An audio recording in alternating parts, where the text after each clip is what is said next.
Welcome, everyone. Well, that wasn't what we expected last night or what we wanted last night, that's for sure. It's myself and Lee Judges.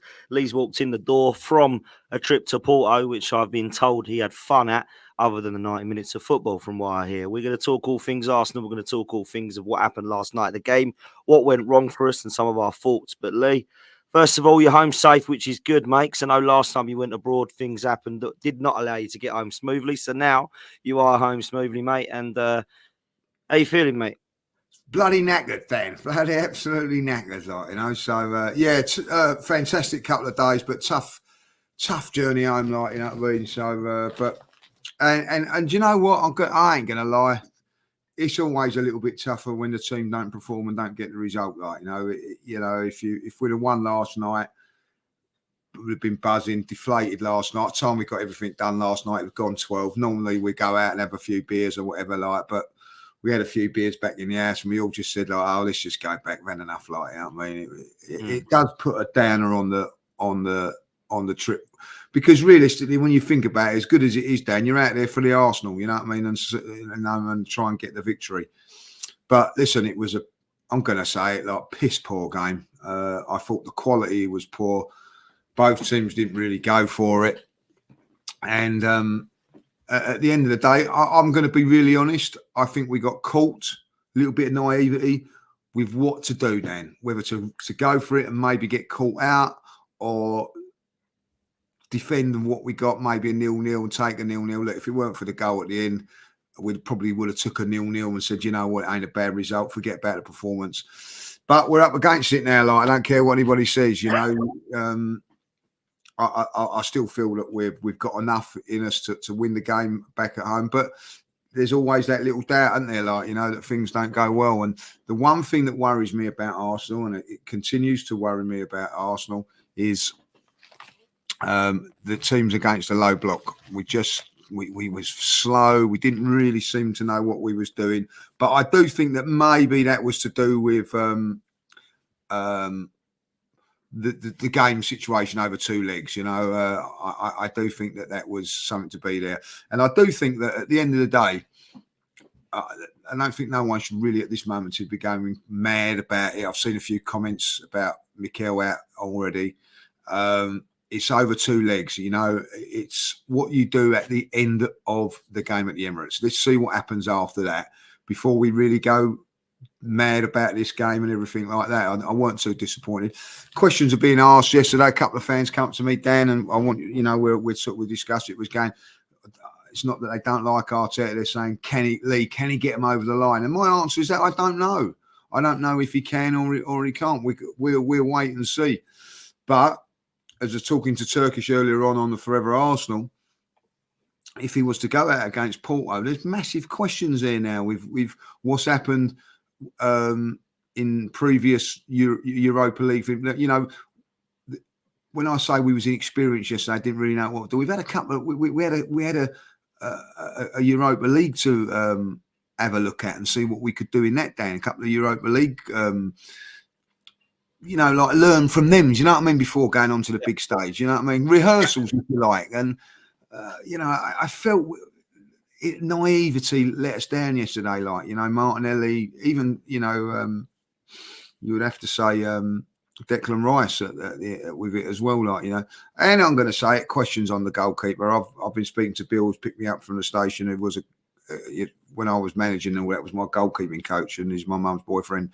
And he said, no, it's not Ray's fault. If he was 2 inches bigger, he might have got it. And, you know, because he's a small goalkeeper. But for me, I don't think we've done enough to win the game, Dan. And if I be really honest, you know, I thought it was a fair result, 1-0 to them. I'm gonna say they could have scored earlier on in the game. They didn't really go for it, but I think at the end of the day, you know, not to get into a meltdown a bit at the moment, but disappointed with I'm going to say it now. I'm not going to look at Arteta. I thought the players let him down yesterday. Some of the performances yesterday, my God, were so poor. But there you go. That's my one. What's your take on it? Yeah, my take was the more on Arteta, and people will go, "Oh, typical surprise." But actually, the reason I say that, and listen, the players were poor. But what was the difference between that performance and the ones that we saw similarly around Fulham, Newcastle, Villa, where we lost? Not much. Which proves to me that it ain't the players, it is the change of style from the manager who's trying to get everything a little bit too spot on all the time. We keep this calm, we keep the ball, we keep domination, don't go forward, try to do your best not to go gung ho. Martinelli, how many passes forward? How many men taken on? Back to Havertz, back to Kivior. Saka, how many men taken on? Back to Odegaard, back to Ben White. In midfield and in our striking position, I hardly noticed Trossard until he hit one over the bar. Technique was pretty good, but he didn't get quite spot on. And one he leant back and put it over. Pretty much weren't in the game. 0 shots on target, Lee. That is absolutely shambolic, mate.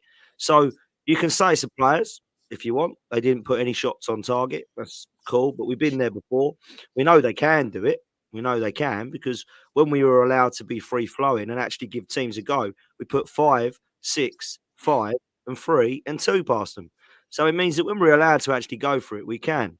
I don't really understand what and why we did that last night because for me, we will never know if we would have turned up like we did against Burnley and West Ham, whether we would have got 3 or 4 past Porto. We didn't try that. We kept compact. We were dominant. We were possession based. It was resolute performance again. It was always trying to control the game. This will be good because it's 0-0, and then we'll go to the Emirates at 0-0, and that's what we want. Very risky because if you concede a goal, it ain't 0-0. Boom, 1-0 down. Brilliant. Now it's hard.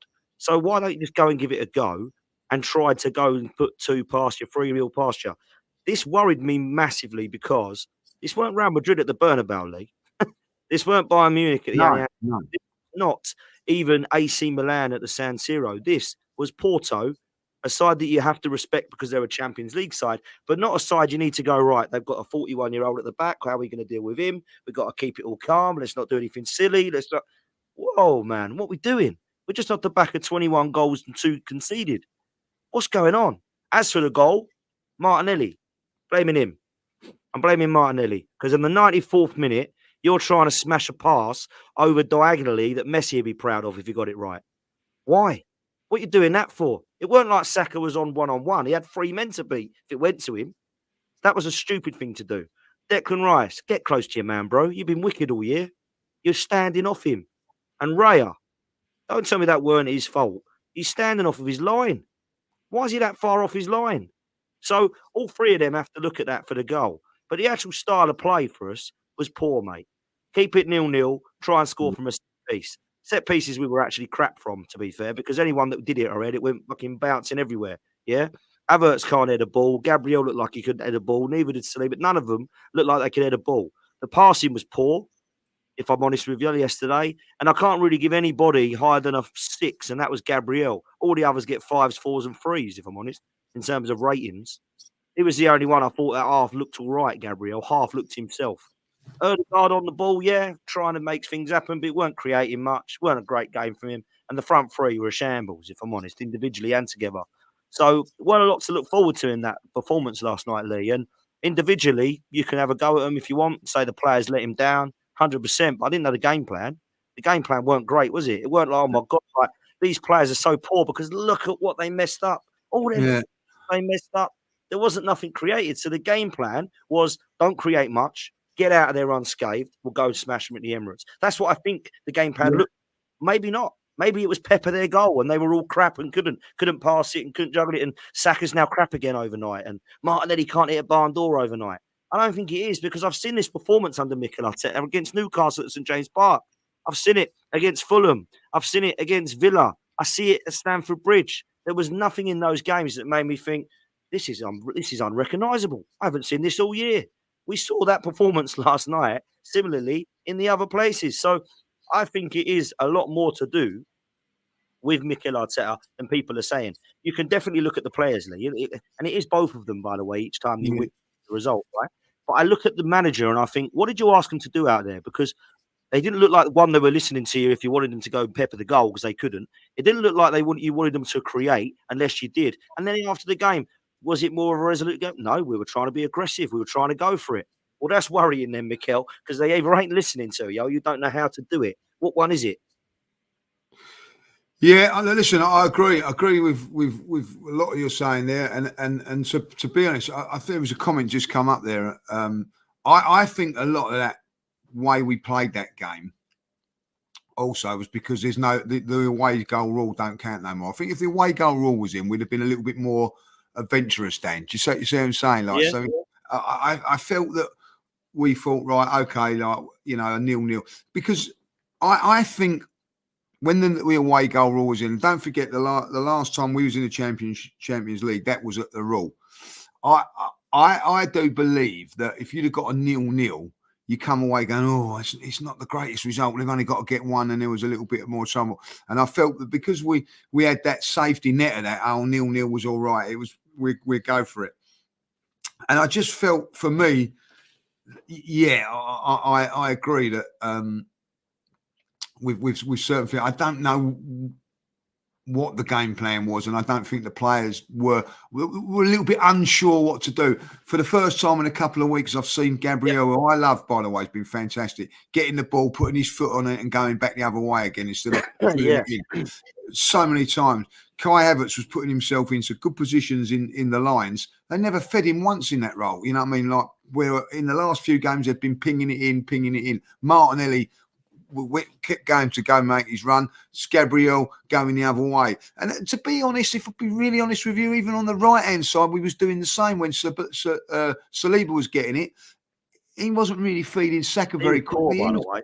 Yeah, he was Saliba's very, very poor. I Very, mean, very and I on Saliba, he's played every single minute of every single game this season. Home, away, Champions League, home, away, cups, home and away.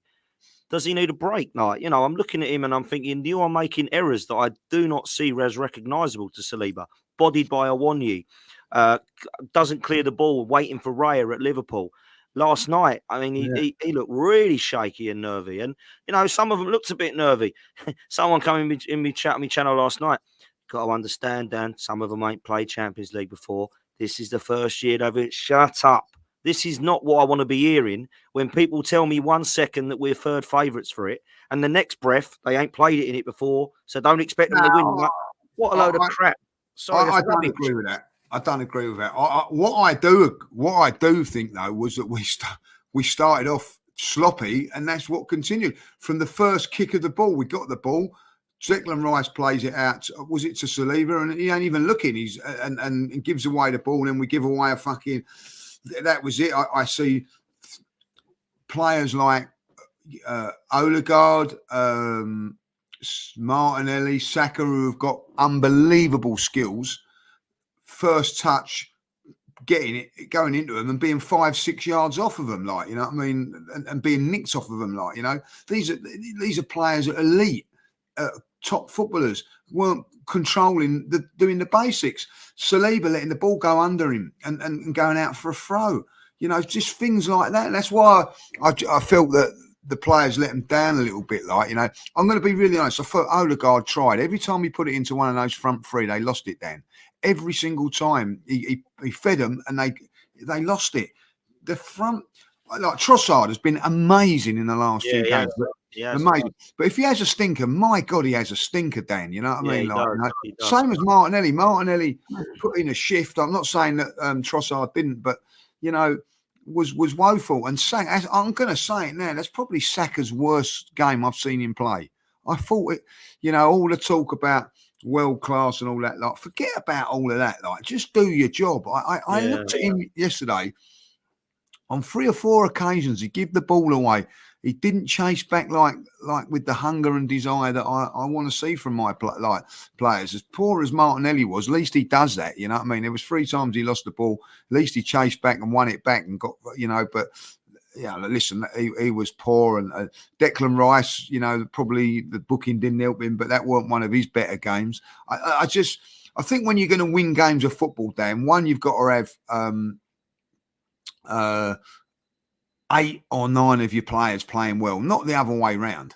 Not the other way round when you look at it. And when you are playing bad, and one shot I think Ray has had now in 4 or 5 games, fucking save it. I know it might be hard and whatever you think, like, yeah, we don't deserve it. But a world-class goalkeeper brings off amazing saves and whatever, like, you know what I mean? I looked at that and I don't care what anybody says. I'm not blaming Ray. I'm not saying it's his fault or whatever. I'm looking at that. When that shot went in, there was stunned because we thought like, well, how's that gone in? And when I look at it, and I still argue this thing, it ain't in the top corner and a postage stamp. You think, oh no, wait. Do you know that sort of saying when you, oh well, 100%. if You it has don't two save that goals in there, you wouldn't save it. Yeah, It wasn't one of those, Dan. It was like, I just feel maybe he got his positioning wrong because we lost the ball in an area we shouldn't have done. Look, listen, it should have been never ever been given that chance to shoot in the 94th minute. You've run out the clock. It's 0-0. If Arsenal are 1-0 up in that game, yeah, let's put this scenario into it, like, yeah, right. If we're 1-0 up in that scenario, yeah, what does Martinelli do with that ball? He just runs it to the corner flag. So 100%. why hasn't he done it at 0-0? Why has he not done it at 0-0? Like, you know what I mean? Like, it's still a great result for us. So, like, just little mentality things like that just don't help us. Like, you know what I mean? So, naivety and inexperience definitely from the players, but also I think the manager. I'm sorry, I think the way he set us up was disappointing because he's way too cautious, too careful. He's ended up biting him in the backside now. We're 1-0 down. We got to go to the Emirates. I think we'll still go through, but we got to go and win comfortably now. Dan, what we have got to do, if Arsenal are going to go through, everybody keeps saying to me what we've got to go through on this game. They have got to get these fragile players back in this team. Where's Jesus? Where is he? You know what I mean? Like, you know, where's Partey? Where's Tomiyasu? Tomiyasu can play for Japan. He can't play for Arsenal. Right, 4 players there that are all be on the bench, right, that can help. We only got to get 1 or 2 more down. I've said it week in, week out, the last 2 games. If Arsenal don't do the business, right, in the first half at West Ham or against, I can't remember who we played last week now, Burnley, we have not got anything to change it on the bench. We haven't, right? We haven't. Jorginho's the only sub, mate, that we could make. Well, he summed it all up when he came on. He gave the ball away every time he started. He did. Just a poor performance. And this is the problem, right? And Arteta, this is what annoys me about him sometimes. No, I'm really happy with the squad. I can rely on him any time. I'm really happy with him. Nelson, don't remember the last time he kicked a ball. Eddie Nketiah, he don't come on now as an impact sub. So don't say, and I don't want him to come on, by the way, because they're not good enough, right? But don't lie and say, I'm really like Vidget. You need more players. Now, I understand some of them are injured. I've got sympathy for that, right? I have. But when I'm seeing Sweet, Heaven, Bandara, Karl Hein, Cedric, El Neni, the squad ain't good enough. They ain't going to win a league. They ain't winning a Champions League, bruv. So I understand we've got injuries at the moment, but we have only got like 4 players that are still missing. So it's not like we've got 12 injuries here. Yeah, but Newcastle have got 12. Man United have had 12. Chelsea have had loads. Spurs have had loads. We've done quite well compared to some of the other clubs, right? By the way, but when it comes to the crunch, you know, listen, as a not quarterfinal, sorry, it's the last 16 of the Champions League, and after when you get kept back in those games in Europe, and then about after 10-15 minutes, the substitutes come out and do a complete warm up, like, you know, or a workout, like, yeah. I'm on there, Dan, right? And listen, I think I know, I'm quite knowledgeable about Arsenal, right? There's 4 players, you know, if you put a picture to them, I want to, who's that? I don't know. This is the last 16 of a Champions League, right? Yeah. Big money spiller. We've got kids filling out places because we haven't got enough players in there. I'll go on to it. You've got Cedric in there, right? Okay, El Neni, right? Eddie now, Nelson, Jorginho, right? Vieira's just come back. Any of them 6 players I mentioned, can any 6 of them change a game if we're 1-0 now or 2-0 down? No. So we need those players like, you know, Shinchenko, but they're out for ages. Then no one's telling us anything about Jesus. What's the matter with him? Brilliant against Nottingham Forest. I ain't seen him since. Not in nowhere near training and all that. Like, and this happened in the transfer window. Why, if you know they're not going to be reliable, Why are you not doing it? And as for Tommy Hassel, I want him gone. I want him gone. Because I tell you that now, like, he's a great player and all that, played well for us and all that, always injured. And then when he comes back in, he's been away for Japan. I've seen every other player from Japan, South Korea, or wherever they've been playing, back playing. No Tommy Hassel. He's not even there, like, you know what I mean? Like, Tommy Missu, I'm going to call him from now, like, you know what I mean? Like, yeah, I've had enough of it. I've had enough of these players being injured. Yeah. People can criticise Havertz to a little way, and I get that. You can criticise Ben White if you wanted to a little while. Criticise Gabriel. Criticise Saliba. They're there week in, week out. They're fit. Saka, another one. Saka, another one every week. There. These players weak, can't play. Like, get them gone. And I love Jesus and all that, but if he's not going to be there, Dan, when it matters, last 16 of a Champions League, Declan Rice, by the way, Warriors, there every week, like, you know what I mean? Thomas Partey, we've not seen all season, like, you know, if he come out now, I don't know if I recognise him. Hello, mate, who are you?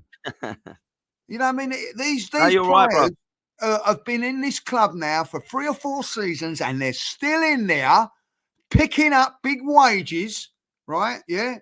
And not there when it matters.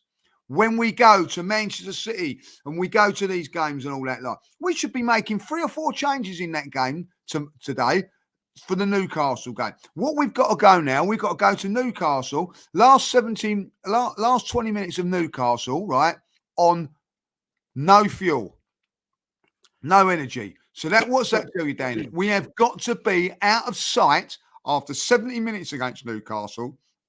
Otherwise, we're in trouble, because with the last 20 minutes, we ain't doing nothing. The biggest concern for me, forget about the result, forget about the way we played and all that, like, yeah, one substitution we made in that game, right? One substitution. They made 4. Why only one substitution? Because we haven't got a big enough or good enough squad at this level to compete. And that is down to Mikel Arteta and Edu, you know what I mean? Like, and whatever you want to say about it, like, you know, because I'm seeing kids in there, I'm seeing players injured, right, in the transfer window, and not even. I'd rather have, I don't know who, you know, I'm just thinking a free transfer that a player that's played knows what it's all about. I don't know who. I'll tell you someone. I've got to tell you someone. Who's the player that used to play for Man United? Went to Nottingham Forest. Jesse Lingard. I'd rather have Jesse Lingard on the bench than some kid I don't know. I'd rather have. Do you know what I'm saying? I'm not saying Jesse Lingard, but somebody like that knows than a player called Sweet. I've never heard of him before, Dan. And this is what I mean. Like this comment here from Andreas is brilliant. I mean, laugh out loud. Maybe you should listen to his pressers, Dan. He said we have a thin squad and we need players back. What the hell is going on here? We have a thin squad. We've had a thin squad since he's joined, mate. Like, do something about it then in the window. Don't spend the money we've spent on trash, and then we won't have a thin squad. All these players we can't get rid of out on loan. Nuntavage, Sambi Lukonga, Charlie Patino, Marquinhos. Who signed them? Got Cedric and El Neni on the bench. El Neni was a Wenger player. Cedric couldn't get a game for Fulham. Like, come on, man. Like, don't give me crap like that. He's come out and said, we've got a thin squad. I've got my hands tied. There's nothing I can do. You've given all them players and they're crap. You've had to put them on loan. So don't come with that crap. Absolute rubbish, man. I'll tell you what, there's a comment in there, right? And if that is true, right, and I don't know, Tommy Asu was injured. Is that true? I can't remember. Like, Tommy Asu was injured before the Asian Cup, right? And he went to the Asian Cup and he's come back injured. If that's true... No, he was injured and he played against Fulham where we lost. Remember, he came on for Kivior because Kivior was crap. Do you remember at Fulham away? And then after that, he went. That was his last. That would have been his last game, yeah. He only just come back from injury, Lee. That game. That was the game he came back, and then he went away with the Asian Cup. Played every game for Japan. He's come back injured again now. Fatigue, we were called. Fatigue, it said to start with. It's not fatigue. He's injured. Zinchenko, what happened to him? He came off at half-time at Liverpool. Tactical change. Oh, no, now he has got an injury. It was an injury, not a tactical change. Ain't seen him again. Jesus at Forest, ain't seen him again. Timber, I understand, because we know it was a bad injury. Fabio Vieira, we understand, because he had surgery. Thomas Partey, I mean, let's be real. I'll start the question, actually, if he is injured half the time, but we won't go into that. There's problems, mate. We've got a fragile squad with some of them. Now, Yeah. we have to make us. You know, that is a problem at this moment in time. I'm looking at it, and you know, we've got to go with the same 11, 12 players week in, week out. You know, and what will happen? I'll tell you what's going to happen, Dan. We get to the international break. Off there all go again. You know what I mean? Your Tommy Asus and all that. Well, take your case and don't come back as far as I'm concerned. Zinchenko, if you go on that Ukraine, good luck to you, stay with them. Because I don't want them back there if they're going to be doing this. If they're not fit for Arsenal, they're not fit to go on international duty. Let's get this right now, you know what I mean? Especially with the games that we've got coming up. And that is the one thing that really worried me yesterday, looking at our squad, looking at the bench. Looking at the bench at West Ham, I said it. I pulled it out. I said, we got to do the business. We did, but once we don't do the business, I fear for us on that game now against. I do fear for us a little bit against Newcastle. It might not be there, you know. Yeah, what's old Ronnie back? Is he old Ronnie? You know what I mean? Yeah. Yeah, Ronnie's back, mate. Ronnie, the Wolves might be at your door, mate. The Wolves might be at the door. Yeah, you know? Mate, go and have a. He's a good boy. I like Ronnie. He's a good old banner, you know. No, he is. He is good banner. Maybe he'd go and play What's the Time, Mr. Wolf, or go and watch a bit of Team Wolf or something like that. Yeah, maybe. Yeah. But big up Ronnie. Big up Ronnie. Listen, Lee, there's a good film you can go and watch, Ronnie. Kevin Costner, Dancing with Wolves. It's a good film. That is a good film. A very good film, actually. Yeah. So go and enjoy that one. The Spurs boys supposed to be on tonight, but they couldn't make it, so they got away with this. So I know, because they've lost again. You know what I mean? Yeah, they've lost again now. At least Ronnie's here. I think we should get Ronnie on as one of them. I think, you know what I mean? See, Ronnie will come on. You know, he's pretty much part of the show anyway. Come on, let us know, Ronnie. Let us know. You can come on and take one of their play. Can come and replace one of those Spurs boys if you want. Yeah, man, the invite is there. Listen, we are in a bit of a downer because of the game. Pepe, by the way, 41 years old. He's older than our manager. And we didn't even test him. Is he really? Is that true? Yeah. No. Dan, don't tell me that. Yeah, we didn't even test him once. I think he might be the same age as him, actually. But how old is Arteta? Is he 40? Yeah, so Pepe's 41. He's 40 though, Pepe, and he played very well. 41 next week.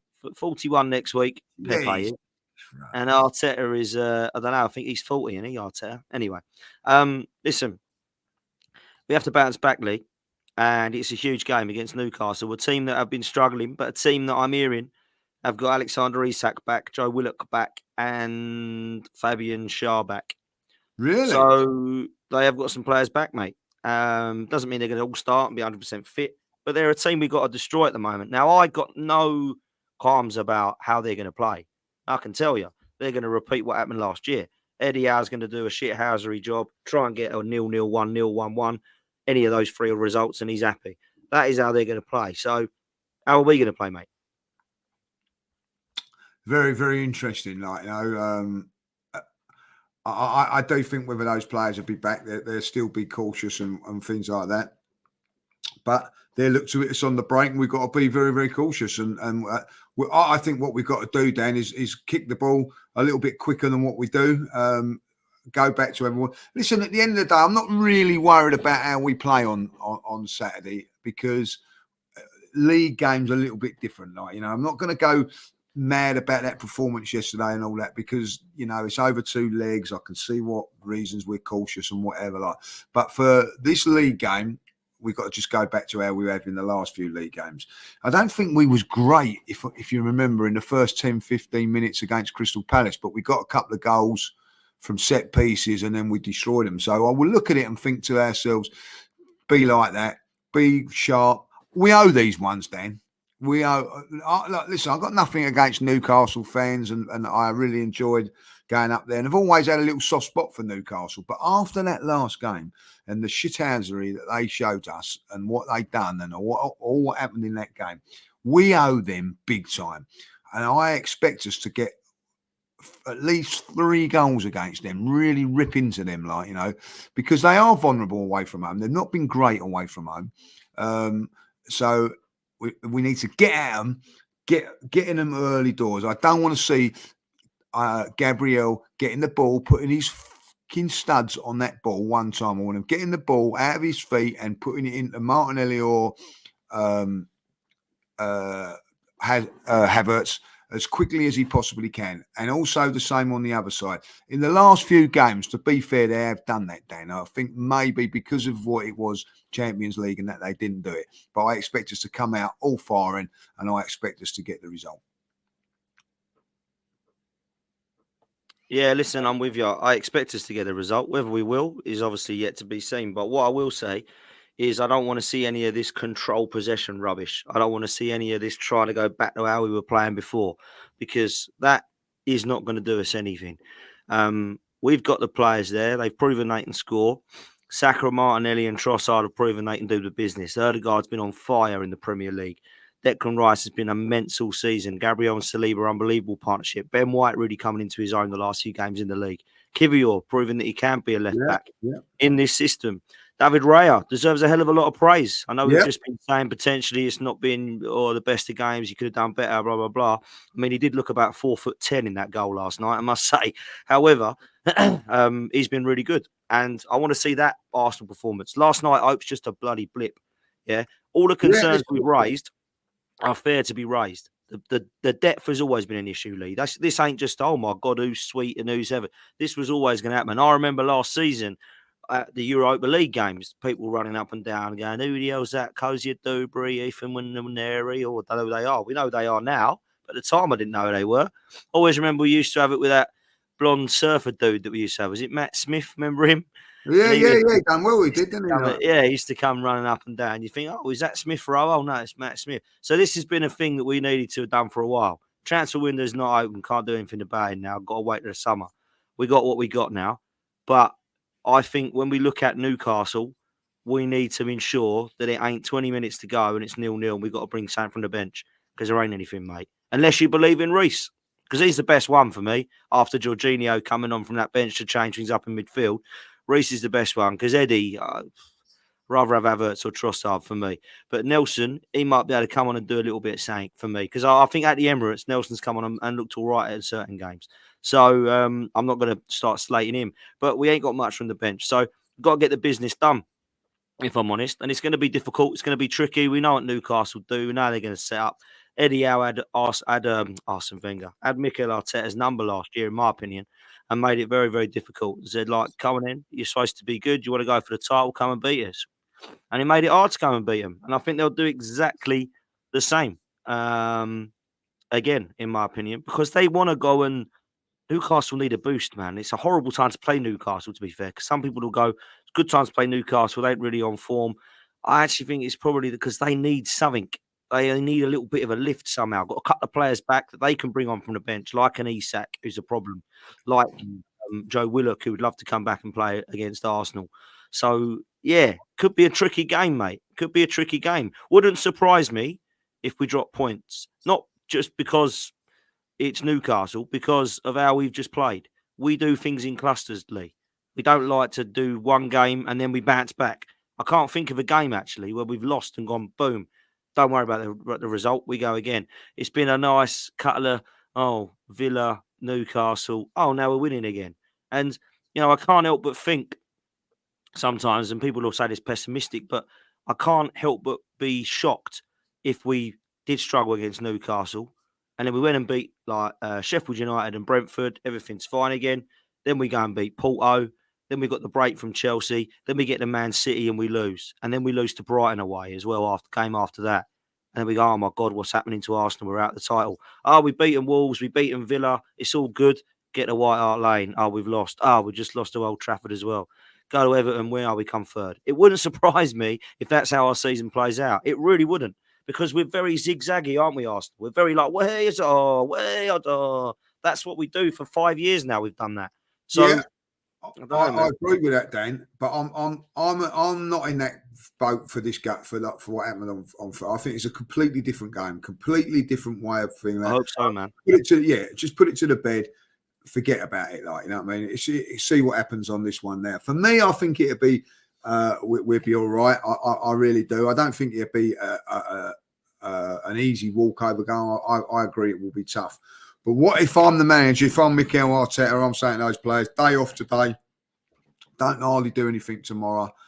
Come in give it every single bit of energy you got for Saturday, because then we ain't got a game to Monday. Have a nice few days rest. Like, you can have 2 or 3 days off after that. Like, you know, I don't know how he'd do it. He may give them a couple of days off, work a bit, and then give them another couple of days off. But make sure they get enough rest going into the game on Monday night. Like, you know, so because these players haven't got. We haven't got the luxury of rotation. We haven't got it, like, you know what I mean. It'd be I'm going for the same team again as it's been. I don't see any changes. Do you, Dan? I think it'd be the same. I thought if he was going to make any changes, it would have been Jorginho last night. But yeah, that means to me he won't play Jorginho in this one. I think he'll just keep it the same, if I'm honest. I think he'll keep the same team. Like, you know, I better see Partey on the bench come Saturday. I think maybe you know, looking at it, if he goes out there for a couple of days, he might not get on. He's got all, you know, ain't going to get maybe the best thing was for him to stay at home and get a little bit more fitness under his belt. I don't know, like, you know, and I'm hoping that was the same with Jesus as well, like, you know. But I want to see them 4 players back on the bench this game, because we need them. That is my thing now. You know, I'd be really disappointed if we're not, that these are not there. Do I think Jesus would be on the bench? No, because he's not been nowhere near training. I've not seen anything of him, nor has Tomiyasu, nor has Shinchenko. At the end of the day, Shinchenko's had this calf injury, more like chop his calf off and give him a new one. He has had more injuries with this calf than anything else. I've seen it, like, you know, that, and people keep going on about Timber. This Timber's injury is a lot worse than Jesus's injury. And look what problems we've got with Jesus since he's come back from the knee injury. So these long-term injuries are a bad thing, like, you know. So it'll be, if I don't see any of those players on the bench on Saturday, Dan, we might get away with it at Newcastle, but I can't see us continually sustaining what we've got with the players we've got. I can't, you know what I mean? They've got to be a little bit right. Like, even if it's 10, 15 minutes from the end, which we've been able to do with the Sakas and Rices in the last couple of games. But you need to be able to rest players and just give them a little bit of a break out of it, like, you know. So that is my worry at this moment in time. And that bench is what I'll be looking at more than the starting 11, if I'll be honest, because I think the starting 11 will take care of itself. Interesting, man. Interesting. I have one last question, which is, there's a long way to go still, and there's loads of football to play and stuff like that. Looking at the teams around us at the moment, like the Liverpools and Man Cities, luckily Tottenham and Villa and all that, they've dropped off a little bit now, and it don't look like there's 5 people going for titles and stuff. And around this time of the year, you kind of know who's there. It looks like it's going to be a 3-horse race. You look at Liverpool, they've got a few injuries, Lee, like Alisson's out, Trent's out, Nunez is out, that's Salah and Jota. And okay, they beat Luton 4-0 comfortably. I know they went 1-0 down. Showed a little bit of squad depth. Manchester City as well, got their best players back, KDB and Haaland. If it weren't for a slip the other night, they would have drew that game against Brentford. Not quite on form at the moment, but still winning games. Don't worry about Champions League, because that's going to come back in a few weeks' time. But back to the league now. Do you think there's anything that worries you about Liverpool and City other than the usual, that they're good sides? Is there anything at the moment that's changed your opinion about either of those sides? No, I'll be really honest. Like, you know what I mean? The one thing that I give them over Arsenal's experience, the 2 managers are better than our manager. That's as simple as that's a fact. And that's not criticising Mikel, that's a fact. I would look at it and turn around and say that both teams have struggled in the last few games. Liverpool found it very, very difficult at home against Burnley. we breezed past Burnley, breezed past them. Manchester City dropped against Chelsea. Look, anybody can drop points against Chelsea because they do have some quality when it wants to turn up. Let's be honest, and against Brentford in a couple of weeks' time will prove to be a hard game. They've produced hard games against. They've been very, very unfortunate to lose to Tottenham. Very unfortunate to lose to Manchester City. I don't see Manchester City and think like, wow. Oh, yeah, they're as breathtaking, as scary as what they were last season. They're still a very, very good side, don't forget that, Liverpool, very, very interesting what's going to happen there, because can they hang on and continue to do it with the players that they've got? I think that's, again, down to the manager. But, you'd expect them to beat Luton, and they did, so that's here and there. I see that Newcastle against Manchester City a few weeks back, Newcastle winning that game 2-1 until De Bruyne come on. So I do think that it's we've still got a chance, but we've got to make sure that these next 3 games we win them, Dan. We have to win our next 3 league games. Simple as that. 100% we do. No good going to Newcastle and dropping points. We drop any points against Newcastle, Sheffield United, or Brentford, forget about the league. That is my opinion. You might think, it's 2 hours, 2 quote. No, because we cannot afford to drop points when you've dropped them at home and away against a team like Fulham. Every team has 1 game more, maybe 2 like that, but not 3 or 4. So we need to win on Saturday. Let's be honest. Whatever happens at this moment in time, Liverpool are 5 points clear of us. We need to put that back to 2. And of course, I do think that City will be 4 points in front of us before we play at 8 o'clock on Saturday. So we need to beat Newcastle. I don't care how we do it, by hook or by crook. We've got to. I believe that the boys will be a different animal in this game because it's a different competition. I always said that from the start. So it was a different competition, and I've not lost 1 wink of sleep over what happened on Wednesday, because at the end of the day, it's only half time in that. Don't get me wrong, Dan. I'll be furious and restless night if we go out of that competition against Porto, but we're not out of that in a minute. So that's put to bed. That's out of the way at this moment in time. All on Newcastle now. Please, please, please get the job done. Let's rest up after that and we go against Sheffield United. But we need to just have a little bit of faith in these players, have a little bit of faith in the manager, because over the last 5 games we've been magnificent. Let's go for it. Let's see what we can do. Yeah, 100%. Let's see what we can do. I think we're going to be in a position where we can quite comfortably win the game against Newcastle, but we have to turn up like we have done in the last few Premier League games. I'm not sitting there worried going, I don't know how we're going to beat this team, but I know what they're going to try and do. So we've got to nullify that and make sure that we can get the job done. Listen, it's always a pleasure talking to you, mate, and make sure you do us a favour, people in the chat. Make sure you smash a like. Make sure you subscribe to the channel. We'll be back to look at the Newcastle game at the weekend and hopefully talk about Arsenal picking up 3 points. So until then, we'll see you next time. Take it easy and up the Arsenal. Laters.